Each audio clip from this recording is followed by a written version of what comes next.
गावावरून बरंचसं सामान आलेलं आहे. तर आज आपण काळ्या घेवड्याची डाळ बनवूयात. लय दिवसाने डाळ भेटलेली आपल्याला बनवायला आज.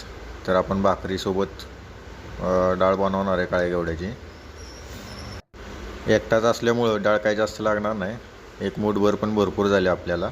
तेवढीच आपण वाटेत काढून घेऊ आणि कुकरमध्ये टाकून घेऊया. आपण कुकरमध्ये डाळ शिजवणार आहे. मी डाळ शिजताना टॅमॅटो टाकत असतो, त्याने चव चांगली येते. काही जण फोडणी टाकताना टाकतात टॅमॅटो.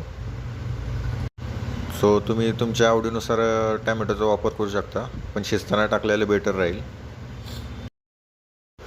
कुकरमध्ये डाळ चांगली शिजते. एक 3-4 शिट्ट्यामध्ये डाळ शिजून जाते, त्यामुळं कुकरमध्येच शिजवावी डाळ. आपल्याकडे गॅस नाही आहे, आपण याच्यावरच इलेक्ट्रिक शेगडीवरच बनवतो. कॉईलवाली शेगडी आपल्याकडे. तर त्याच्यावर पण स्वयंपाक चांगला होतो. मोड वगैरे दिलेले आहेत त्याला 1 2 3 या हिशोबाने. जोपर्यंत डाळ शिजते तोपर्यंत आपण फोडणीची तयारी करू.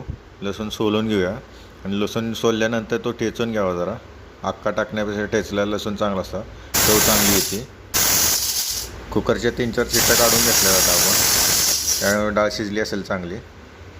कढई ठेवली आहे, तेल टाकून घेऊया.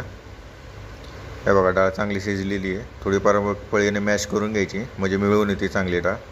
आपण लाल मिरच्या पण घेतल्यात त्याच्यामध्ये, फोडणीला बरं राहतं, चांगले लागते. जिरं टाकून घेतलं, त्यानंतर लसूण टाकूयात.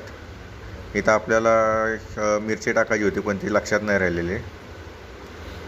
आपण हळद टाकली आता.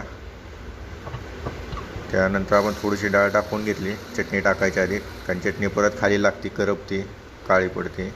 आता चटणी टाकून घेतली. मिरच्या आपलं मगाशी विसरलं होतं, तरी त्यात टाकून घेतल्यात.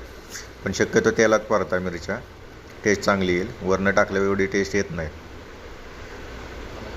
आता आपण डाळ टाकून देऊया त्याच्यामध्ये व्यवस्थित. जर पाणी वाटलं तुम्हाला वाढवावं तर तुम्ही टाकू शकता वाढवून, त्याच्या पद्धतीनं. आणि मीठ तर आपण ऑलरेडी शिजताना टाकलेलं होतं, त्यामुळे मीठ टाकायची गरज नाही आहे. चांगलं मस्त हलवून घेतलं. उकळी आल्यानंतर आपण थोडीफार हिंग टाकूया. हिंग पचनासाठी पण चांगली असते आणि हिंगने टेस्ट पण येते. त्यामुळे हिंग उकळल्यानंतरच टाकत जावा, आधी टाकत जाऊ नका, कुठलीही भाजी असू द्या.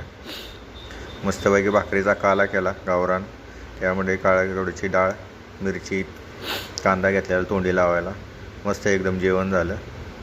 तुम्ही एकदा ही प्रोसेस ट्राय करून बघा. साधी सिंपल प्रोसेस आहे, जास्त काही झंझट नाही, काय नाही. झटपट होणाऱ्यासारखी प्रोसेस आहे. डाळ लगेच होऊन जाते आणि खायलाही मजा येते. भारी लागते डाळ. तर ट्राय करून बघा आणि आपल्या चॅनलला सबस्क्राईब करा. धन्यवाद.